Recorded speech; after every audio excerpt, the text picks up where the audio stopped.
کاتێک ناوی کەرتی غەزە دەێنرێ زۆر شت بە هزرماندا دێ بەڵام هەرگیز کورد نا. لە ڕاستیدا ئەو بەشەی فەلەستین بۆ سەدان ساڵ شوێنی نیشتەجێبوونی کوردیش بووە. ئەمجد یەکێکە لەو کوردانەی لەم شوێنە لەدایک بووە کە بە گەڕەکی کوردەکان یان گەڕەکی شوجاعیە ناسراوە. باپیرە گەورەم لە باکووری سووریاوە هاتووە، ناوی ئیبراهیم حەتحەت چەلەبی بوو، بازرگانی کوتاڵ بوو لە سووریا. جارێک بۆ کارەکەی هاتووە بۆ غەزە و شوێنەکەی بەدڵ بۆ ماوەتەوە و لێرە ئەم کۆشکەی دروست کردووە. نازانرێکەی ئیبراهیم چەلەبی کۆچی کردووە بۆ غەزە، بەڵام دەزانرێە ئەم کۆشکە 400 ساڵ پێش ئێستا دروستی کردووە. ئەم شوێنە وەکو شوێنەوارێکی مێژووی ناودێرکراوە لەلایەن وەزارەتی گەشتیاری لە غەزە.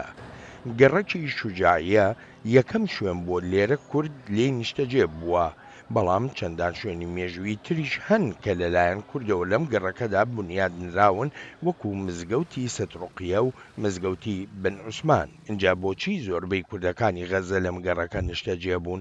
بۆچی ئەم ناوەی لێنراوە؟ صلاح الدین الأیوبی کاتێک سەلاح الدینی ئەیوبی هاتووە قودسی ڕزگار کرد، لەشکرێکی کوردی لەگەڵ بوو. خەڵکی عێراق و سووریا و تورکیا یان کوردستان بوون. فەرماندەیەک لەگە سەلاح الدینی ئەیوبیدا بوو بە ناوی شوجاع الدین ئەلکوردی. ئیتر لەبەر هەر هۆیەک بوو بێت نەگەڕاوەتەوە وڵاتی خۆی و لە غەزە ماوەتەوە. ئەو لەشکرەی لەگەڵیدا بوو هەمیان کورد بوون و لێرە لەگەڵی ماونەتەوە. اینجا بۆیە ئەم گەڕەکە ناوی شوجاعەیە یان گەڕەکی کوردەکان. نازانرێ ژمارەی کورد لە غەزە چەندن، بەڵام ژمارەیەکی زۆری بنەماڵەی ناوداری کوردی لێیە و زۆر بەشیان لەم گەڕەکەەوە هاتوون.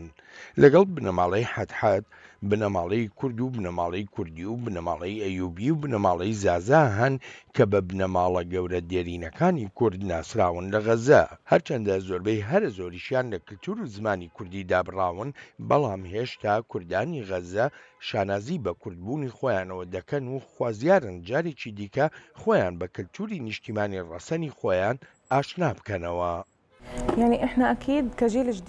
ئێمە وەکوونەوەی نوێ بێگومان دەخوازین نەریت و کولتوری باوباپیرانمان بزانین.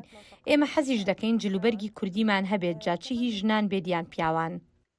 لەگەڵەوەی ئەمجد و هیبە خۆیان وەک فەلەستینی دەبینن، خوازیارن پەیوەندیەکی ڕاستە و خۆیان هەبێ لەگەڵ کوردستانی نیشتیمانی باوباپیرانیان و زیاتر لەسەر مێژوو و کلتوری ڕەسەنی خۆشیان بزانن.